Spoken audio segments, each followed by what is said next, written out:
Hey everyone, Miss Mulville here. So today I am in sunny and warm Hawaii because it's the only warm place it seems like in the United States at this point. Anybody else tired of snow? What was with the snow last week?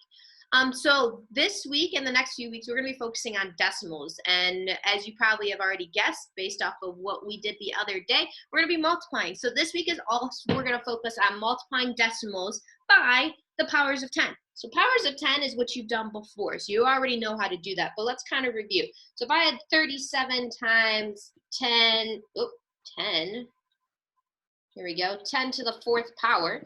Okay, we talked about how when we write 10 to the fourth power, it's just a 1 with 4 zeros. We discovered that pattern before. Okay, and this is something we did like the second week of school. We multiplied things that were multiples of 10, 100, and 1,000. So if I had 37 times 10,000, well, that's equal to 37 times 1, which is 37, and then you add 1, 2, 3, 4 zeros. 1, 2, 3, 4 zeros. And then also don't forget to add your commas. So we have 370,000. Okay, now whether you believe it or not, we talked about this before, but every number has a decimal next to it. We just don't write it when it's a whole number. Like 37 right here has a decimal there. We just don't write it because it isn't necessary. And mathematicians and scientists like to shorten things up as much as possible. So when we did this, we did 37, imagine the decimal is there, times 10,000. I'm going to put that back up there. Really what we did was we took that decimal and we slid it over 4 times because we added 4 zeros. We went 1, 2, 3, 4. 1, 2, 3, 4. And technically that decimal is now sitting there magically, even though, again, when we write this, we don't see it over here because we don't need to write a decimal. It's there. And that's something I want to make you aware of today. Because if you are aware that the decimal is right there, you already have figured out how to multiply decimals by powers of 10. Because all you've got to do is you've just got to slide that decimal over as many zeros as there are. Because technically that's what you did the other day. You just didn't realize it. So let me show you what I mean. Okay, I'm going to put a quick example up here. So let's say I had like 53 and 2/10 times 10 cubed. Okay. So we have a decimal here. So 53 and 2/10 times 10 cubed. So the first thing you want to figure out is, okay, what is 10 cubed equal to? So remember that's 1 with how many zeros? 3. So 1 with 3 zeros. So that's just equal to 1,000. And 10 cubed is just equal to 1,000. So really we're doing 53 and 2/10 times 1,000. So because there are 1, 2, 3 zeros, we're going to slide that decimal over 3 times. So how does that look? Well, let me rewrite 53 and 2/10 down here so it's a little bit easier to see. So I'm going to slide it over 3 spots, 3 place value spots. So I'm going to go 1, 2, and 3. And now the decimal is over here. And I'm going to get rid of these humps here because it's still a whole number. So that means we can leave that decimal there and pretend it's not there and just add those commas. So 53 and 2/10 times 10 cubed is just equal to 53,200. So just like before, you're just sliding that decimal over. So let's try another one here. Let's say I had 479 thousandths times 10 squared.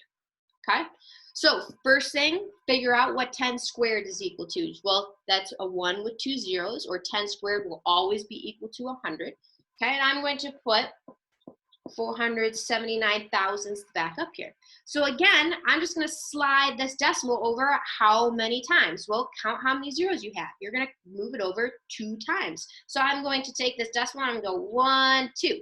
All right, so now the decimal is there. So I'm going to rewrite this number as 47 and 9/10.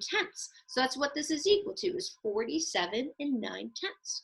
Okay, I'm going to erase all this. I'm going to put 3 more examples on the board. Let's see if you guys can figure it out before we solve them together. All right, so before we solve these together, see if you can try these on your own right now. So go ahead and press the pause button, maybe when I'm making a funny face. There you go. Press the pause button, see if you can figure these out, and then we'll solve them together. So go ahead and do that now. No, I mean it. Press the pause button. All right, so here we go. We're going to solve these here. So if you haven't figured it out yet, you don't even have to rewrite 10 to the first power or 10 cubed if you don't want to. You can just look at this exponent up there, and that can tell you how many times you're going to move that decimal over. So if I have 3 and 68 hundredths, this exponent tells you how many times you're going to slide the decimal over. I'm going to slide it over 1 time, because 10 to the first power is just equal to 10. So that means I'm going to take this decimal, I'm going to go slide it over once. Bam, now it's right there. That's where my new decimal is. So this is equal to 36 and 8/10. Okay, same thing with this one. So we have 91 and 5 thousandths. So this exponent right here just tells you how many times to move the decimal over. Or you can rewrite it as 1,000, whatever you'd rather do. Okay, so again, that means I'm going to move my decimal over 3 times because that's what my exponent says, or 3 times because that's how many zeros there are. So I'm going to take this decimal, I'm going to go 1, 2, 3. So now it's over here. Do I have to write it if it's to the right of all my numbers? Nope. So that means I just have to write my new number, which is 91,000. Sorry, my 9 got erased. 91,005. There you go. And then our last one here, we have 48 hundredths times 10 to the 4th power. So again, that exponent tells you how many times to move the decimal, or remember, this is just equal to 10,000 and there's 4 zeros in there. So we're going to take this and we're going to slide it over 4 times. So we're going to go 1, 2, I've got no other numbers, which means I'm going to have to add some zeros. So I'm just going to put some empty humps right now. That's what we'll call them. I don't know what else to call them. And then we'll just put some zeros there because we've got to remember to put zeros there. I'm going to rewrite it down here so you guys can see what I mean. So I just did 1, 2, and I've got to slide it over 4 times. So I go 3, 4. And I know that I've got to put zeros there in those empty humps that I have. So that means my answer is 4,800.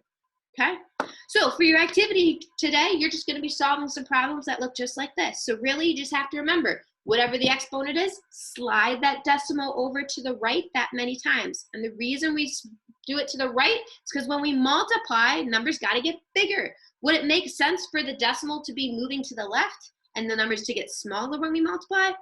No, that doesn't really make sense. So if you're ever thinking, which direction does the decimal go? Well, ask yourself, are the numbers getting bigger or are they getting smaller? Because we want them to get bigger as we multiply. All right. As always, if you have questions or need some help, feel free to contact me. But otherwise, I think you got it. Rewatch the video if you need to. Have fun.